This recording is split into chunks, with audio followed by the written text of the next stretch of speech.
Então, entendam que os sintomas urinários, quando vocês tiverem piora dos sintomas urinários que vocês já têm, isso é um sinal de sintomas gênitos urinários do climatério e da menopausa.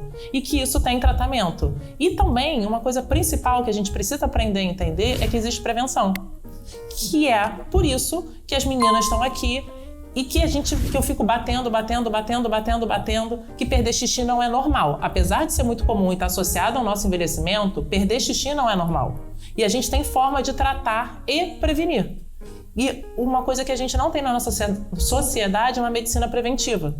Então, conhecimento dessa musculatura do assoalho pélvico, alguma vez alguém aprendeu, foi questionada se sabia construir a musculatura do assoalho pélvico? Alguém ensinou? Não vai pra academia malhar braço? Não vai pra academia malhar bunda? Então, vocês não aprendem a fazer o exercício com o professor de educação física que vai te orientar e te treinar a fazer da melhor forma possível?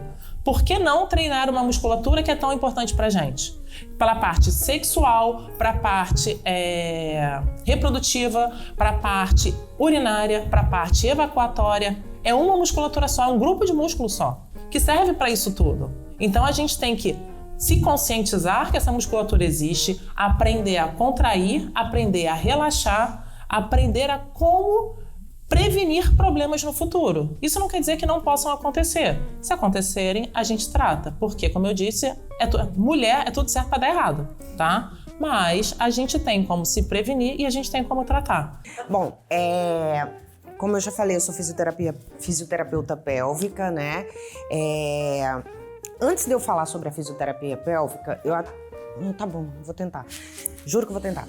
Rapidamente, só porque ela me chamou a atenção e eu ia fazer a pergunta para as meninas, elas podem me corrigir se eu estiver errada, dela não ter sentido nada, que é assustador, que parece tudo muito assustador. E sim, parece realmente tudo muito assustador. Às vezes até é de verdade. Só que se a gente parar e pensar,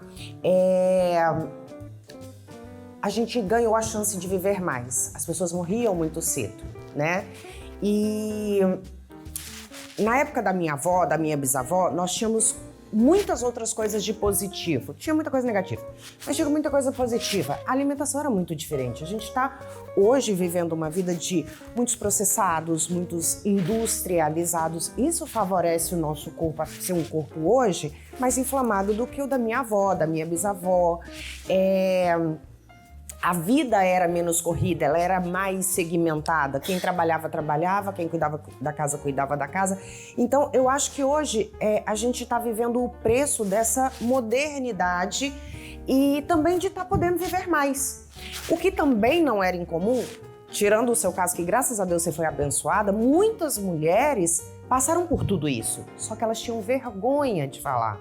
Eu sempre falo isso toda vez que eu vou dar palestra. Eu tive uma avó com cheiro de xixi. Eu tive uma bisavó com cheiro de xixi. Se eu fechar meus olhos e lembrar de abraçar minha bisavó, o cheiro vem aqui. Só que aquilo era normal, né, para elas, para a época. Elas botavam uma toalhinha, não existia nem absorvente, botavam suas toalhinhas. Aquilo já estava dentro do esperado, a tua velha é assim mesmo. Elas não se comunicavam, não tinham vergonha de falar sobre o assunto e ficava por isso mesmo.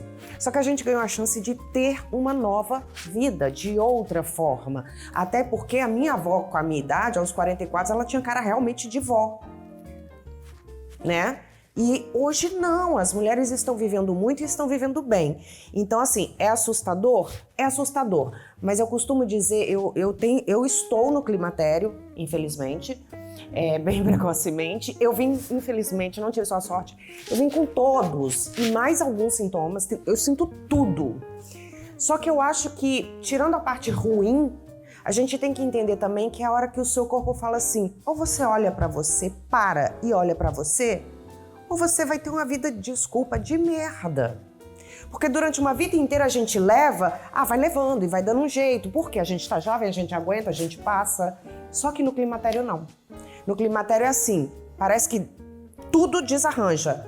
Ou você para e olha pra você, o que você nunca fez, ou meu amor, sua vida vai ser uma porcaria, então vou voltar pra fisioterapia, deixa eu voltar.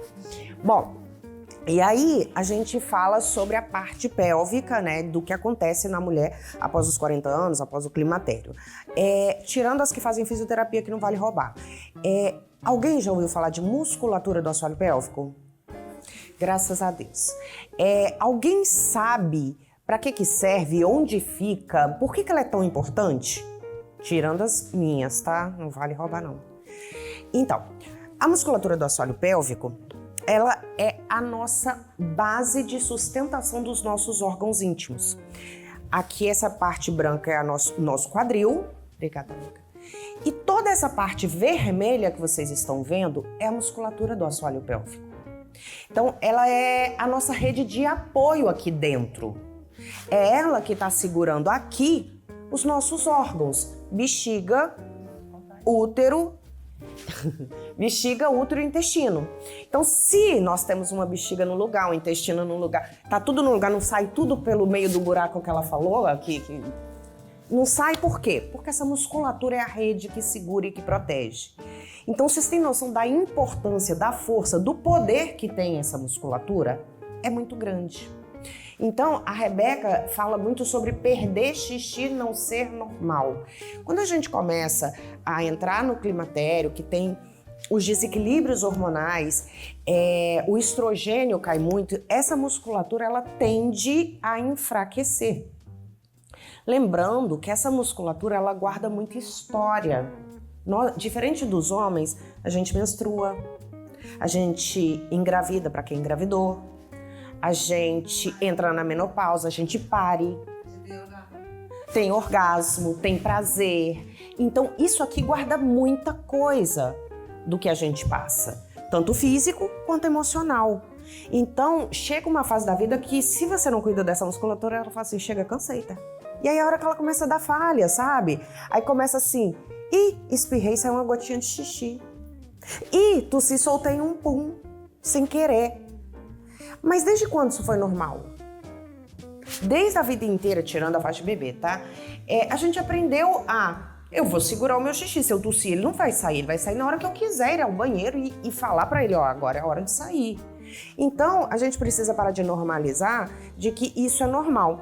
Na verdade, isso é uma fraqueza dessa musculatura. E uma das coisas que eu achei importante que elas falaram, que é a fisioterapia que vai tratar isso. A Sociedade Internacional de Continência Urinária, ela nos diz que a fisioterapia pélvica é o tratamento de primeira linha. Aí tem um monte de gente aqui que vai falar assim, nossa, mas fisioterapia é tão chato, não gosto não, tenho que ir lá toda semana, não sei quantas vezes. A gente está falando de uma história de uma vida. Como é que a gente resolve isso em uma única vez? E aí muitas falam assim, não, eu prefiro ir na Rebeca e vou ver se a Rebeca me opera, que aí resolve logo. Só que se o problema for aqui, não existe cirurgia para deixar o músculo forte. Ela pode operar quando todos os tratamentos não tiveram sucesso. Talvez essa mulher já está com uma bexiga mais caída, que é o que a gente chama de prolapso. Não, eu posso operar também, mas em 5 a 10 anos, se você não mudar os fatores predisponentes, se você não fortalecer essa musculatura, vai acontecer tudo de novo. Então, nossos órgãos, eles vão pesando. E se isso aqui não tiver um preparo, ele não aguenta. Então, é a hora que a gente vai fazer a fisioterapia pélvica, que serve para quê? Para trabalhar toda essa musculatura. E a fisioterapia pélvica, ela trabalha da seguinte forma. É só contrair e relaxar? Não. É igual pompoarismo? Não. É um tratamento individualizado. Eu não sei como está o assoalho pélvico de cada uma de vocês. Porque a história de vocês é só de vocês. Talvez tem mulher que a gente acha que a musculatura está fraca e quando a gente avalia, a gente vê que a musculatura é tão forte, tão tensa, que essa musculatura simplesmente quis parar de funcionar porque cansou. É uma musculatura tensa demais, fadigada demais. Esse é o músculo mais poderoso que a gente tem. É essa musculatura. Isso que vocês fizeram foi exatamente a musculatura do assoalho pélvico dando um oi pra você. É essa musculatura. Então, muita mulher, quando chega no consultório, fala assim, não, eu tô ótima, não tem problema muscular. E você fala assim, prende a xixi, ela faz... Ela aprendeu o ar, ela aprendeu a barriga, ela aprendeu o olho, ela aprendeu tudo, menos a musculatura do assoalho pélvico. Parece óbvio demais pra gente, mas na hora que a gente vai executar, não é tão óbvio assim. E aí, até as minhas pacientes que estão aqui podem até... concordar comigo. Isso é tão óbvio, prender um xixi, prender um cocô, isso é tão óbvio. E aí chega lá no consultório, como é que é? É fácil? não é. Porque ao longo da vida a gente vai perdendo essa consciência. Ainda mais nós, mulheres, que temos essa coisa da postura, da elegância e tudo mais. Então, todo mundo, quando eu peço para prender o xixi, tudo aqui, ó. Tá? Então, a fisioterapia pélvica, ela é um tratamento, mas ela também é uma prevenção. Da mesma forma que vocês vão para academia malhar, o que vocês vão malhar na academia? É osso? Elaine, pegando seu gancho, bom dia, gente, eu sou a Dalila, fisiopélvica também, e ela tá falando bastante do xixi, né, e isso é extremamente importante. Esses músculos, eles têm as 4 principais funções: o segurar, né, a continência, xixi, cocô, pum, a estabilidade da pelve, porque a gente não é só uma pelve, né, a gente não é só esses músculos. Então esses músculos, eles vêm pro bumbum, pra coluna, pro abdômen, pro quadril. Então, dor na coluna, dor no quadril, pode estar relacionado com o seu assoalho pélvico. Além da estabilidade, a gente também tem a parte sexual, né? Então, eu queria compartilhar um pouquinho dessa parte sexual com vocês, de algumas dores que a gente pode ter, pensando na prevenção disso. Se a gente não tem dor hoje, se a gente não tem dificuldade hoje, vamos prevenir e fazer o que a Elaine está falando. Vamos dar uma atenção ao nosso músculo para que a gente não venha a sentir dores, né? Ou outras disfunções. Então, quais seriam as principais disfunções? Eu vou começar de trás para frente, vocês vão entender. Quais seriam as principais disfunções? A gente falou do ressecamento vaginal, que é um ressecamento que pode gerar uma dor e pode gerar uma ardência. A dor, ela pode vir também pela musculatura muito tensa, pode vir sim por uma mucosa ressecada, mas ela também pode vir por uma falta de excitação. Guarda essa palavra aí que daqui a pouco a gente volta nela. A dor na relação também pode ter outros fatores que vocês sabem, fatores emocionais, né? Todos os outros fatores, mas eu vou focar aqui pra gente não abrir muito. Não é só a dor, a disfunção comum na menopausa, mas a dificuldade de orgasmo também. Então, se nós estamos aqui, se as mulheres hoje já têm alguma dificuldade para ter orgasmo, a tendência é que isso vá piorando. Então, a gente já pode começar a cuidar agora para que isso não se torne mais difícil. Lembrando que o que é considerado uma disfunção, um problema, é não se ter orgasmo nunca. Não se ter orgasmo de vez em quando não é legal, mas é aceitável. Por quê? Porque o orgasmo não depende só de você estar ali fazendo sexo, depende de todo o contexto, que é onde eu queria chegar agora. Por isso que eu falei que eu ia começar de frente para trás, né? Então a gente vai falar da dor, mas antes disso eu queria voltar para a sexualidade. Então o que é sexualidade? Pegando o gancho que a Lil falou, que a Luciana falou, que a doutora falou, né? Pegando o gancho de todo mundo. Como a gente vai conseguir ter prazer e uma vida sexual saudável se a gente não consegue ter prazer com as mínimas coisas? O caminhar na praia, o tomar uma água de coco, o olhar para o sol, o conversar com as amigas, a leitura de um livro, esses prazeres simples da vida é uma das formas de a gente estar expressando a nossa sexualidade. Quando a gente fala em sexualidade, só pensa em sexo, né? Mas ele faz parte. Mas pra gente curtir o sexo, ter prazer no sexo, ter orgasmo, a gente precisa ter encontrado esse prazer de viver, que é o expressar a nossa sexualidade nas mínimas coisas. E com a nossa vida corrida do dia a dia, a culpa é do hormônio. Não tenho libido, a minha libido acabou porque o hormônio tá no pé. É claro que a gente precisa cuidar do hormônio, mas quantas são as mulheres que têm um hormônio bonitinho e continuam sem libido? Porque a libido não é só hormônio. A libido é você olhar no espelho e, como vocês falaram, olhar pra você e falar assim, caramba, eu mudei. Meu corpo mudou. Eu já não sou mais a Dalila que eu era quando eu tinha 25 anos. Mas agora, com 43, se eu não me aceito, eu vou correr atrás para me aceitar. Se eu me aceito, eu vou olhar para mim de uma outra forma. Então começa por aí. Da gente com o nosso corpo, das nossas circunstâncias aqui, do nosso parceiro, pra gente começar a encontrar esse prazer nas coisas pequenas, pra na hora do sexo a gente poder atingir o orgasmo. E aí, pegando o ganchinho da excitação, o que é a excitação? A gente tem quatro fases, né, da nossa resposta sexual feminina, que é o desejo, que nem sempre a gente tem. A mulher tem muito desejo, que a gente chama do desejo responsivo. A gente responde a um desejo, né? É aquilo que o homem é o liga e desliga e a mulher é o fogão a lenha que vai aquecendo, mais ou menos assim. Então, assim, a gente vai devagar, aquecendo. É desejo.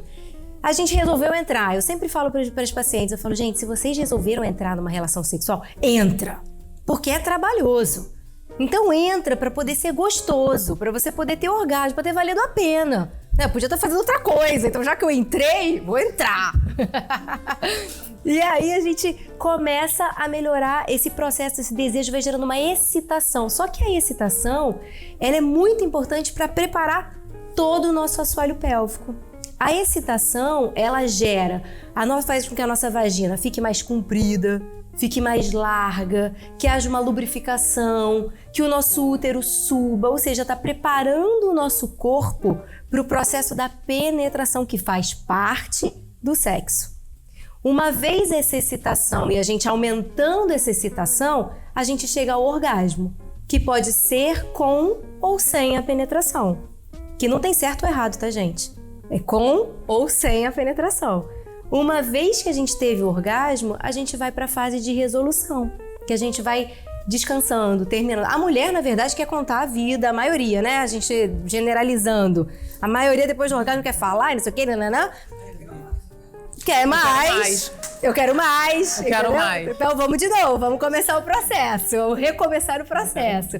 Então, assim, o que eu queria trazer para vocês é, antes mesmo da gente ficar olhando por que tá difícil ter orgasmo, por que eu tô com muita dificuldade na hora da relação sexual, por que a minha libido tá muito ruim mesmo se eu tô fazendo uma reposição adequada.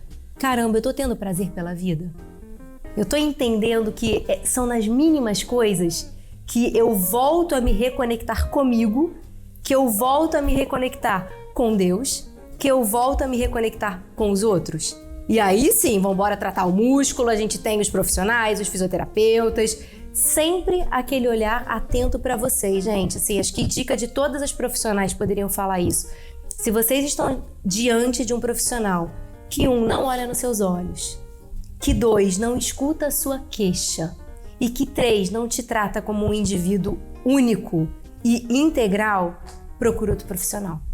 Porque nós somos mulheres únicas que precisam de uma atenção integral. Então, eu queria trazer isso aqui para vocês. Pronto.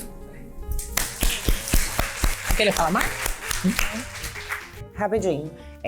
Porque como a gente está falando muito sobre 40+, e climatério e menopausa, a gente focou bastante nisso.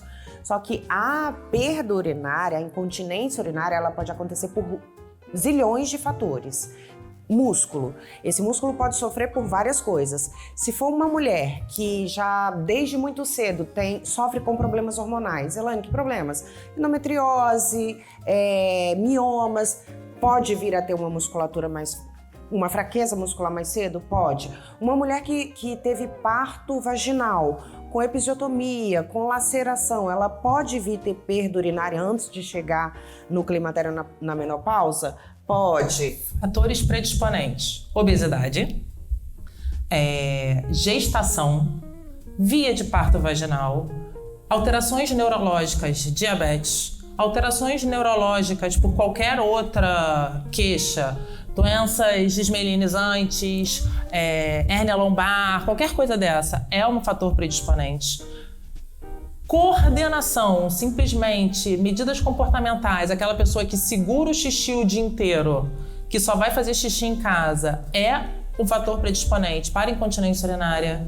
Constipação intestinal, intestino preso, é um fator predisponente. Então, assim, são zilhões de coisas que a gente precisa mudar todos esses fatores, mas você pode ter certeza que o climatério piora. O que é interessante, para complementar, é que a gente acha que o assoalho pélvico está fraco. Às vezes, a gente usa esse termo fraco, né? Mas às vezes ele está hipercontraído. E como ele está muito contraído, ele não consegue evitar também a perda de xixi. Por isso a avaliação individualizada para entender o seu assoalho pélvico. Será que ele só tá fraco e precisa de contrair? Ou será que de fato ele tá muito contraído, que não é contraído, né? É tenso, né? O estado de contração de repouso do músculo tônus, que a gente chama, tá aumentado e na verdade a gente precisa trabalhar um relaxamento primeiro para depois trabalhar força e resistência. Então não necessariamente ele tá fraco. Ele pode estar muito tenso. Tem um dado que fala pra gente que a mulher grávida que perde xixi na gestação, ela tem 70% de chance de desenvolver, né, a perda de xixi por esforço até 2 anos depois do parto. Então é algo muito comum, é porque a gente não fala sobre isso. E o objetivo aqui é falar, gente, assoalho pélvico é músculo. Assoalho pélvico tem 3 buraquinhos, uretra, vagina e ânus. Então imagina um piso com 3 buraquinhos, tá prestes para rachar. Então a gente tem que cuidar desse assoalho pélvico para evitar o máximo. Se a gente já tem, bora cuidar, porque dá para melhorar, gente. Não dá para ficar perdendo xixi por aí não, né? Ou nem usando calcinha higiênica, porque só tem propaganda agora de calcinha higiênica, absorvente para incontinência. Marketing e ninguém é isso. fala de prevenção e tratamento.